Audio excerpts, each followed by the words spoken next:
اس کا مطلب ہے زندگی کے معاملات میں، لین دین میں ایک دوسرے سے سختی سے نہیں، پیار سے پیش آنا۔ معاملات سے مراد نکاح ہے، تجارت ہے، قرض ہے، اجرت ہے، مزدوری ہے، یہ ساری چیزیں، ان میں ایک دوسرے کے ساتھ اچھے معاملات کرنا، کاروبار کے ہر معاملے کو اچھی طریقے سے اور محبت سے ڈیل کرنا، ان سب چیزوں کا تعلق انسانوں سے ہے۔ اگر کام کاج کا تعلق بندے سے ہو تو اس کو معاملات کہتے ہیں، اگر بندے کا تعلق معاملات میں خدا سے ہو تو اس کو عبادات کہتے ہیں۔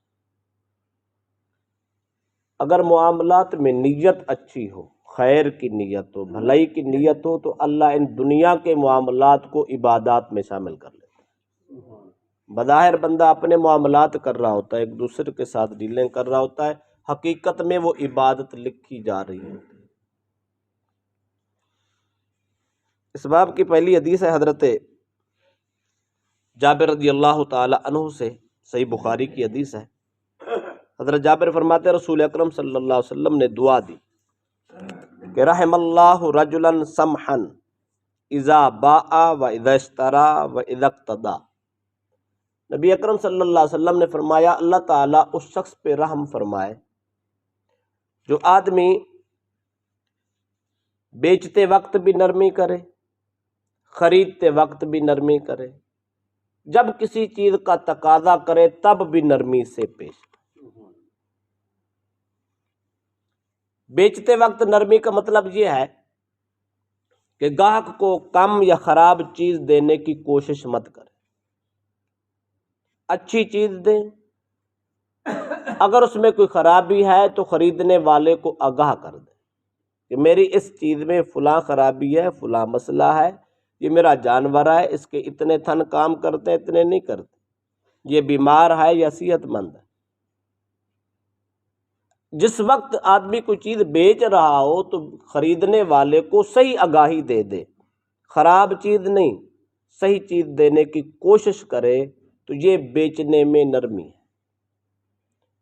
اور خریدنے میں نرمی کا مطلب یہ ہے جو قیمت مقرر ہو جائے وہ کھری قیمت ادا کرنی چاہیے، اس میں کھوٹ نہیں کرنا۔ بیپاری کو یا جس کو آپ نے قیمت ادا کرنی ہے اس کو تنگ بھی نہیں کرنا، وقت سے بے وقت نہیں کرنا، بلکہ جو وعدہ ہوا ہے، جو معاہدہ ہوا ہے اس کے مطابق اس کو صحیح معنی بر وقت چیز دے دینا، یہ خریدنے میں انسان کی نرمی ہے۔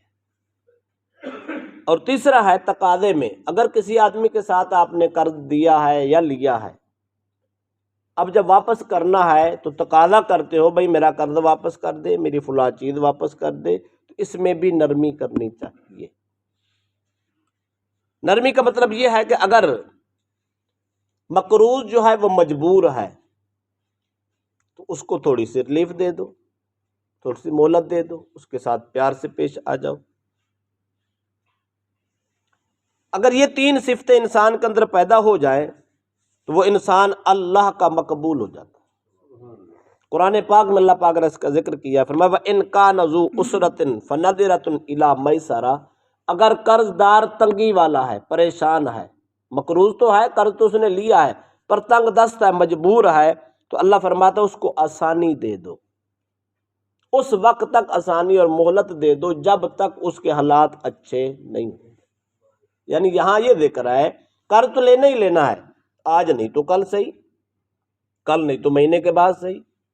اگر آپ دیکھتے ہو کہ آپ کا مقروض مجبور ہے، پریشان ہے، تو آپ اس کو ٹائم دے دو، یار چلو اب نہیں دے سکتا، ایک مہینے کے بعد دے دینا۔ اگر قرض لینے والا طاقتور آدمی ہے اور مالدار آدمی ہے، اس کو وسعت اور تنگی نہیں ہے، تو اس کو کہہ دے یار ایسا کرنا، اپنے معاملات چلا، جب تجھے توفیق ہو جائے، کوئی حالات اچھے ہو جائے تو پھر مجھے دے دے، اس کا گھر بھی آباد رہے، اس کا گھر بھی آباد رہے، اس کا قرض بھی واپس آ جائے اور وہ بھی پریشان نہ ہو، ذلیل و خوار بھی نہ ہو۔ جس آدمی کے اندر یہ صفات پیدا ہو جائے، رسول اللہ کی دعائیں خاص ہے کہ اللہ ایسے انسان پہ اپنی رحمتوں کا نزول کرے۔ دوسری بات، یہ بھی صحیح بخاری اور صحیح مسلم کی حدیث ہے۔ حضرت حذیفہ رضی اللہ تعالیٰ عنہ اس کے راوی ہیں، فرماتے رسول اکرم صلی اللہ علیہ وسلم نے ایک واقعہ سنایا۔ سرکار نے فرمایا اے میری امت کے غلاموں، تم سے پہلی امتوں میں ایک ایسا شخص تھا جس کے پاس فرشتہ آیا روح قبض کرنے کے لیے۔ اس فرشتے نے آ کے پوچھا حل عملت من خیرن، اے جوان بتا تو نے کوئی اچھا کام بھی کیا ہے؟ اب جس کی روح قبض کی جانے والی تھی اور جو مرنے کے قریب تھا، ملک الموت اس کے سرہانے بیٹھ کے یہ پوچھ رہا تھا بتا کوئی اچھا عمل کیا ہے؟ تو اس نے جواب دیا، اس نے کہا مجھے یاد نہیں ہے کیا ہوں۔ تو فرشتے نے کہا انظر، غور کر، سوچ، یاد کر کوئی کیا ہے؟ اس نے جب غور کیا تو اس نے کہا جناب مجھے اور تو یاد نہیں ہے، اتنا یاد ہے کہ انی کنت ابایع الناس فی الدنیا، میں دنیا میں لوگوں کے ساتھ تجارت کرتا تھا، معاملات کرتا تھا، لین دین میرا ہوتا رہتا تھا۔ وَأُجَازِيهِمْ فَأَنْظُرُ الْمُوسِرَ وَأَتَّجَاوَزُ عَنِ الْمُؤْسِرِ، تجارت میں، کاروبار میں، معاملات میں میں ایسا کرتا تھا کہ جن سے میں تقاضا کرنا ہوتا، جس سے کچھ لینا ہوتا، اگر میرا مقروض پریشان ہوتا تو میں اس کو مہلت دیتا۔ مالدار مقروض اگر مجبور ہوتا تو اس کو مہلت دیتا، اگر میرا مقروض جو ہے وہ تنگ دست اور بالکل ناکارہ ہوتا تو میں اس کو ساری کی ساری معاف کر دیتا۔ بس اتنا مجھے یاد۔ تو رسول اکرم صلی اللہ علیہ وسلم نے یہ بیان کر کے آگے فرمایا، جب اس آدمی نے یہ بتایا میں لوگوں کے ساتھ یہ معاملات کرتا، مالدار مقروض کو مہلت دیتا، تنگ دست مجبور کو معاف کر دیتا، تو فَأَدْخَلَهُ اللَّهُ الْجَنَّةَ، اللہ تبارک و تعالیٰ نے ایسے شخص کو جنت عطا کر دی۔ بندوں کے ساتھ نرمی کرنے والا آدمی جنت کا مستحق ہو جاتا ہے۔ حدیث کے الفاظ اتنا ہے، شارحین نے 2-3 باتیں لکھی ہیں، میں مختصر سی وہ بتا دیتا ہوں۔ پہلی بات تو یہ ہے انسان کو اپنے معاملات کا علم ہوتا ہے۔ قرآن پاک میں اللہ پاک نے اس کی طرف اشارہ بھی کیا۔ اللہ پاک فرماتے ہیں بل الانسان علی نفسہ بصیرہ ولو القی معاذیرہ، اللہ فرماتے ہیں بلکہ انسان خود ہی اپنے حالات سے پوری طرح واقف ہوتا ہے، اس کو پتہ ہوتا ہے میرے معاملات کیسے ہیں، اچھے ہیں یا برے ہیں، میرے اخلاق اچھے ہیں یا برے ہیں۔ بوقت موت اور بعد الموت انسان کو اپنے کردار، اپنے معاملات کا علم بھی ہوتا ہے، اس کو نظر آ رہا ہوتا ہے، سب کچھ کا پتہ ہوتا ہے۔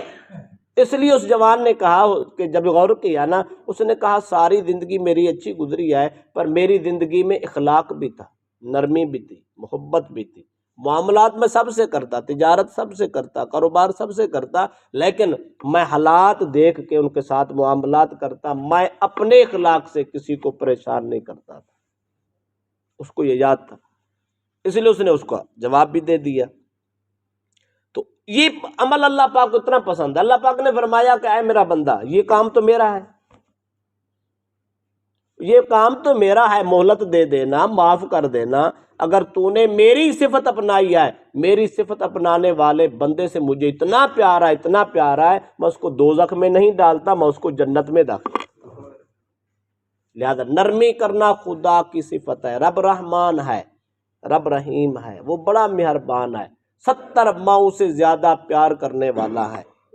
یہ خدا کی جو صفات ہے، اگر بندہ یہ صفت اپنا لے، اپنے اندر اخلاق پیدا کر لے، اللہ اتنا خوش ہوتا ہے۔ اللہ فرماتا ہے صفت میری تھی، اپنا میرا بندہ رہا ہے، یہ خوبی تو میری تھی، اپنا بندہ رہا ہے، یہ کر تو میں سکتا تھا، کر بندہ رہا ہے۔ اللہ کو اتنی پیار آتا ہے، اتنی پیار آتا ہے، اللہ دوزخ والا دروازہ بند کر دیتا ہے، جنت کا دروازہ کھول کے داخل کرتا ہے۔